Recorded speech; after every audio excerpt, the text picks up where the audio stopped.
এয়া আপোনালোকে দেখিছে মটৰত আপোনাৰ এই হালধীয়া স্পোৰবোৰ ওলাইছে। এই হালধীয়া ৰঙৰ স্পোৰবোৰে হৈছে আপোনাৰ ৰাষ্টৰ স্পোৰ।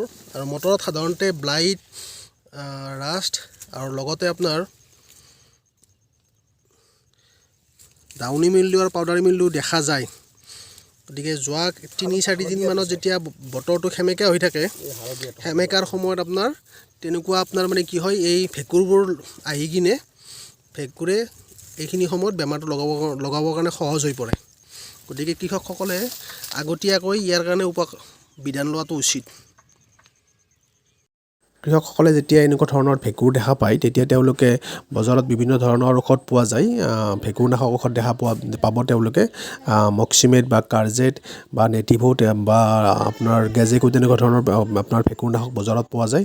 গতিকে যদি মক্সিমেট বা কাৰ্জেট তেওঁলোকে ব্যৱহাৰ কৰে, প্ৰতি লিটাৰ পানীত 2 পৰা 2.5 গ্ৰাম তেওঁলোকে ব্যৱহাৰ কৰিব পাৰে। আৰু নেটিভো বা তেনেকুৱা গেজেকো যদি তেওঁলোকে ব্যৱহাৰ কৰে, তেতিয়াহ'লে প্ৰতি লিটাৰ পানীত 1 পৰা 1.5 গ্ৰাম তেওঁলোকে প্ৰতি লিটাৰ পানীত ব্যৱহাৰ কৰি তেওঁলোকে স্প্ৰে' কৰিব পাৰে।